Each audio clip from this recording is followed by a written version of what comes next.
महाकुंभ की पौराणिक कथा। मित्रों, पौराणिक कथाओं के अनुसार समुद्र मंथन के दौरान कलश से अमृत 12 स्थानों पर गिरा था, जिसमें से 4 स्थान पृथ्वी पर और 8 स्थान स्वर्ग में थे।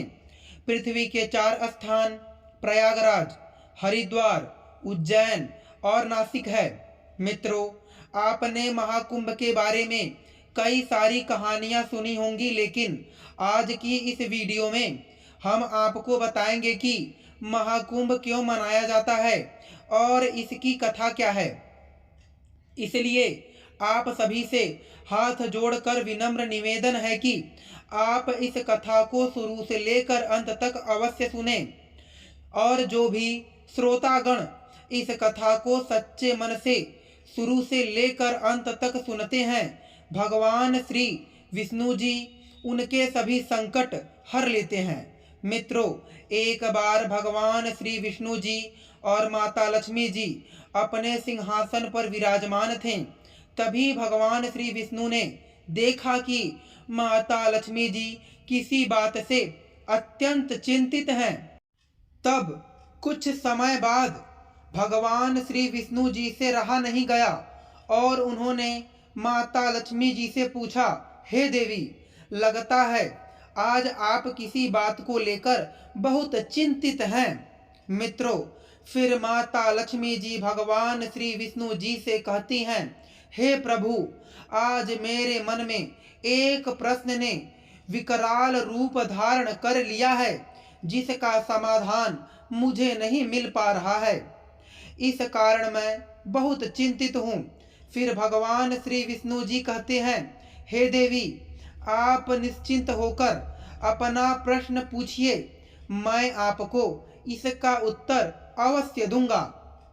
तब माता लक्ष्मी जी भगवान श्री विष्णु जी से कहती हैं, हे प्रभु, पृथ्वी पर महाकुंभ क्यों मनाया जाता है? कुंभ और महाकुंभ में क्या अंतर है?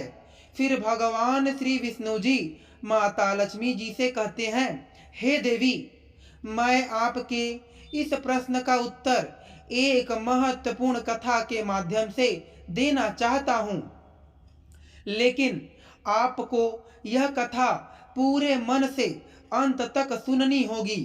तब माता लक्ष्मी जी भगवान श्री विष्णु जी से कहती हैं, हे प्रभु, आप निश्चिंत होकर यह कथा सुनाइए। मैं वचन देती हूँ कि इसे पूरी श्रद्धा से सुनूंगी। फिर भगवान श्री विष्णु जी माता लक्ष्मी जी को एक कथा सुनाते हैं। हे देवी, एक बार दुर्वासा ऋषि बैकुंठ लोक से आ रहे थे। रास्ते में उनकी मुलाकात ऐरावत हाथी पर विराजमान देवराज इंद्र से हुई। जो दुर्वासा ऋषि ने भगवान के प्रसाद की माला दी, लेकिन इंद्र ने अपने ऐश्वर्य के अहंकार में उस माला का सम्मान नहीं किया और उसे ऐरावत के गले में डाल दिया, जिसे ऐरावत ने अपने पैरों से कुचल दिया। भगवान के प्रसाद का अपमान देखकर दुर्वासा ऋषि क्रोधित हो गए और उन्होंने इंद्र को श्राप दिया, तुम शीघ्र ही तीनों लोकों सहित श्रीहीन हो जाओगे। फिर दुर्वासा ऋषि के श्राप से तीनों लोक और स्वयं देवराज इंद्र श्रीहीन हो गए। असुरों ने देवताओं को पराजित कर स्वर्ग पर कब्जा कर लिया। एक समय देवराज इंद्र अपनी सभा में बैठे थे, जहां सिद्ध और विद्याधर गण उनकी विजय के गीत गा रहे थे। तभी गुरु बृहस्पति अपने शिष्य के साथ देव सभा में पधारे। उन्हें देखकर देवताओं ने उन्हें प्रणाम किया, लेकिन इंद्र ने न तो उनका आदर किया न उन्हें आसन दिया। मित्रों, यह सब देखकर देवताओं के आचार्य बृहस्पति कुपित होकर वहां से अंतर्ध्यान हो गए। नृत्य और गीत समाप्त होने के बाद जब इंद्र सचेत हुए, तब उन्हें गुरु के अनादर का ध्यान आया, लेकिन गुरु के अपमान के कारण इंद्र का राज्य उनके हाथ से चला गया और वे श्रीहीन हो गए। इंद्र की राज्य लक्ष्मी समुद्र में चली गईं। दैत्यों के राजा बलि ने इंद्र के राज्य पर आक्रमण कर दिया। देवताओं और दैत्यों के बीच भयंकर युद्ध शुरू हुआ। ऐरावत नामक महान हाथी, उच्च श्रवस्ती, गज, अश्व, रत्न आदि पुण्यात्मा पुरुष के ही उपयोग में आने वाले थे, लेकिन आधे दैत्यों के अधिकार में न रहते हुए समुद्र में समाहित हो गए। अपनी इस स्थिति से चिंतित होकर इंद्र और अन्य देवता ब्रह्मा जी के पास गए और अपनी स्थिति से उन्हें अवगत कराया, जिससे ब्रह्मा जी ने भगवान श्री हरि का स्मरण करते हुए देवताओं से कहा कि इस स्थिति से मुक्ति का मार्ग जगत गुरु परमात्मा ही बता सकते हैं, लेकिन हमें उनकी शरण में जाना चाहिए। इसके बाद ब्रह्मा जी सहित अन्य सभी देवता बैकुंठ धाम पहुँचे और वेदवाणी से भगवान की स्तुति करने लगे। मित्रों, जब देवताओं ने भगवान श्री विष्णु जी की स्तुति की, तब वे उनके बीच प्रकट हो गए। ब्रह्मा जी ने भगवान विष्णु से कहा, हे भगवान, देवताओं और ब्राह्मणों के कल्याण के लिए जो कुछ भी आवश्यक हो उसका आदेश दें, हम उसे पूरा करने को तत्पर हैं। फिर भगवान विष्णु ने कहा, हे संतो, इस समय असुरों पर काल की कृपा है, इसलिए जब तक तुम्हारे अद्भुदय और उन्नति का समय नहीं आता, तब तक आप जैसे और लोग दानवों के पास जाकर उनसे संधि कर लें। कोई बड़ा कार्य करना होगा तो शत्रुओं से भी मेल मिलाप कर लेना चाहिए। मित्रों, फिर भगवान श्री हरि विष्णु ने संतों को एक कहानी सुनाई। उन्होंने कहा, एक मदारी की पिटारी में सांप था, जिससे संयोगवश एक दिन मदारी ने उसमें एक चूहा डाल दिया जो सांप को खाने के लिए था, लेकिन चूहा भयभीत हो गया। तब सांप ने उसे प्रेम से कहा, तुम पिटारी में छेद कर दो, फिर हम दोनों भाग जाएंगे। पहले तो चूहे को विश्वास नहीं हुआ, परंतु बाद में उसने पिटारी में छेद कर दिया। फिर इस प्रकार जब काम बन गया तो सांप ने चूहे को निगल लिया और पिटारी से भाग निकला। फिर भगवान विष्णु ने कहा, हे देवताओं, तुम्हें अमृत प्राप्ति के लिए समुद्र मंथन करना चाहिए। पहले तुम लोग क्षीर सागर में सब प्रकार के घास, तिनके, लताएं और औषधियां डाल दो। फिर तुम लोग मंदराचल पर्वत को मथानी के रूप में उपयोग करो और वासुकी नाग को रस्सी के रूप में बांधकर मेरी सहायता से समुद्र मंथन करो। मित्रों, फिर भगवान विष्णु ने देवताओं को यह विश्वास दिलाया कि अमृत पाने में केवल उन्हें ही लाभ होगा, जबकि असुरों को श्रम और कष्ट ही मिलेगा। उन्होंने यह भी कहा कि असुर जो भी स्वीकार करें उसे शांति से स्वीकार करो, क्योंकि क्रोध से कुछ भी हासिल नहीं होता। मित्रों, फिर भगवान विष्णु के आदेशानुसार सभी देवता दैत्य के राजा बलि के पास पाताल लोक गए, जहां राजा बलि ने तीनों लोकों को जीत लिया था। इंद्र ने राजा बलि को समुद्र मंथन और अमृत की कथा सुनाई। अमृत प्राप्ति के लोभ में असुरों ने देवताओं से मित्रता कर ली। समुद्र मंथन के लिए असुरों और देवताओं ने मंदराचल पर्वत को उखाड़ा और समुद्र तट की ओर ले गए, लेकिन मंदराचल पर्वत बहुत भारी था और उसे ले जाना मुश्किल था। फिर जब सभी का उत्साह टूटने लगा तो उन्होंने भगवान विष्णु की स्तुति करना शुरू कर दिया। भगवान विष्णु गरुड़ पर सवार होकर प्रकट हुए और मंदराचल पर्वत को अपने एक हाथ से उठाकर गरुड़ पर रख दिया। फिर वे देवताओं और असुरों के साथ समुद्र तट की ओर चल पड़े।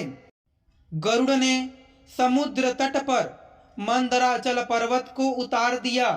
मित्रों, इसके बाद देवताओं और असुरों ने नागराज वासुकी से यह वचन लिया कि समुद्र मंथन से प्राप्त अमृत में उनका भी हिस्सा होगा। उन्होंने वासुकी नाग को रस्सी के रूप में मंदराचल पर्वत में लपेटकर समुद्र मंथन करना शुरू किया। असुरों ने देवताओं को वासुकी के मुंह की ओर खड़ा देख नाराज हो गए, क्योंकि वे पूंछ को अशुभ मानते थे। तब भगवान विष्णु ने वासुकी का मुंह छोड़ दिया और देवताओं के साथ पूंछ लपेटने की अनुमति दी। फिर सभी ने समुद्र मंथन शुरू कर दिया। मित्रों, जैसे ही मंथन होने लगा, मंदराचल पर्वत समुद्र में डूबने लगा, तो भगवान विष्णु ने कच्छप रूप धारण किया और अपनी पीठ पर मंदराचल पर्वत रखकर समुद्र मंथन में प्रवेश किया। भगवान विष्णु ने असुरों और देवताओं के लिए शक्ति और बल का विस्तार किया।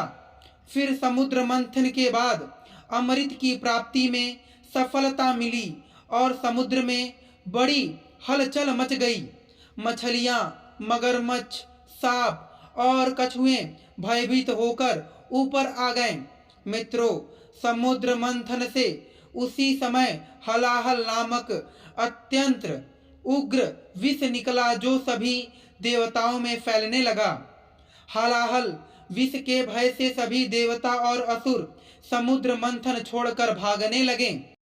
इससे बचने के लिए देवता और ऋषि मुनि भगवान शिव की स्तुति करने लगे और उनसे विनती की कि त्रिलोक को भस्म करने वाले इस विष से वे उनकी रक्षा करें। हलाहल विष के कारण संपूर्ण लोक पर आए संकट को देखकर भगवान शिव के हृदय में बड़ी व्यथा हुई, लेकिन वे परोपकारी होते हुए सज्जन प्रजा का दुख दूर करने के लिए स्वयं दुख सहन करने को तैयार हुए। उन्होंने उस हलाहल विष को अपने गले में धारण कर लिया, जिससे उनका गला नीला पड़ गया। जब भगवान शिव विषपान कर रहे थे, उनके हाथ से थोड़ा सा विष गिरकर बिच्छू, सांप और अन्य विषैले जीवों द्वारा ग्रहण कर लिया गया। मित्रों, भगवान शिव के विषपान करने के बाद देवता और असुर फिर से समुद्र मंथन करने लगे। इस बार समुद्र मंथन से चंद्रदेव, जो अमृत के कलाओं से परिपूर्ण थे, प्रकट हुए। इसके बाद समुद्र मंथन से कामधेनु गाय, जो अग्निहोत्र की सामग्री उत्पन्न करती थी, प्रकट हुई। साथ ही 4 दिव्य वृक्ष जात संतान, ब्रह्मावादिनी और कल्प वृक्ष प्रकट हुए। इन वृक्षों से देवताओं ने अमृत और अन्य पवित्र पदार्थों का लाभ लिया।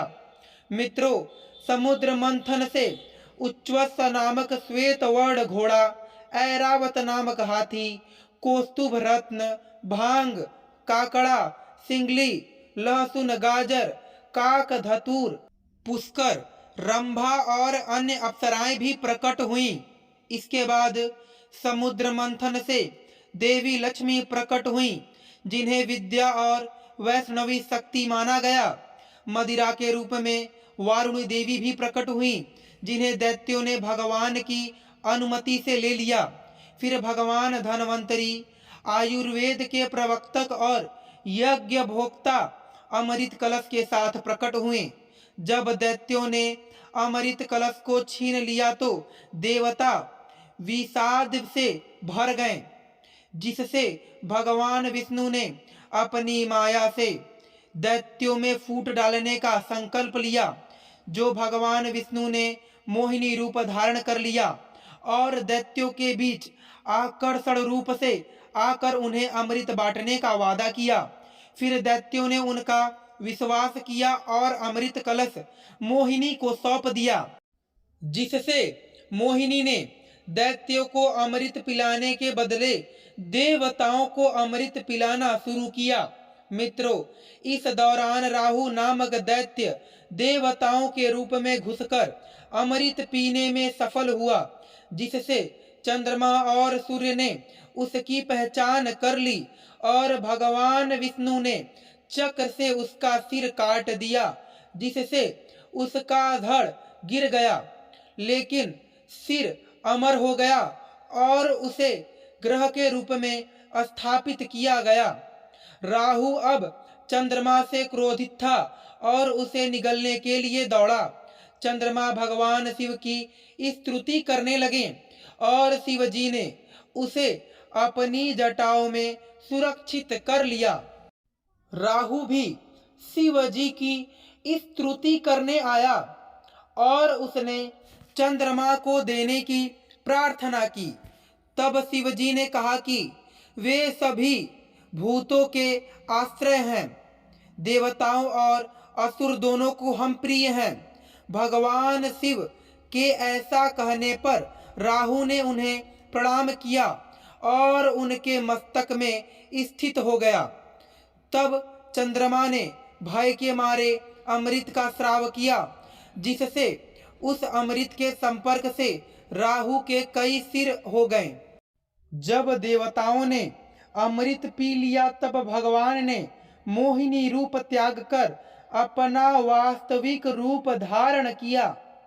तब असुरों ने देखा कि देवताओं को अमृत मिल गया है, लेकिन उन्हें नहीं मिला, तो उन्होंने अपने हथियार उठाए और देवताओं पर आक्रमण कर दिया।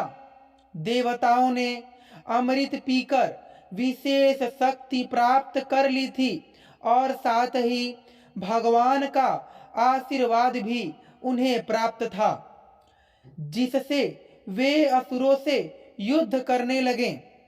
क्षीर सागर के तट पर एक भयंकर संग्राम हुआ, जो देवासुर संग्राम के नाम से जाना जाता है। देवासुर संग्राम में इंद्र ने असुरों को पराजित किया और स्वर्गलोक को वापस ले लिया। मित्रों, नारायण की कृपा से समुद्र मंथन की प्रक्रिया से लक्ष्मी का रूप प्रकट हुआ और इसके बाद वृष्टि होने लगी, जिससे कृषक वर्ग का कष्ट समाप्त हुआ। अमृत से वंचित असुरों ने कुंभ को नागलोक में छिपा दिया और फिर गरुड़ ने उसे वहां से निकाला। इसी संदर्भ में जिन स्थानों पर कुंभ कलश रखा गया था, वे स्थान कुंभ स्थलों के रूप में प्रसिद्ध हुए। मित्रों, फिर भगवान श्री हरि विष्णु माता लक्ष्मी से कहते हैं, हे देवी, अब मैं तुम्हें बताता हूँ कि कुंभ क्यों मनाया जाता है। सुनो, महाकुंभ में स्नान करने से पापों का नाश होता है और मोक्ष की प्राप्ति होती है। पौराणिक कथाओं के अनुसार देवताओं और राक्षसों के बीच अमृत के कुंभ को लेकर युद्ध हुआ था।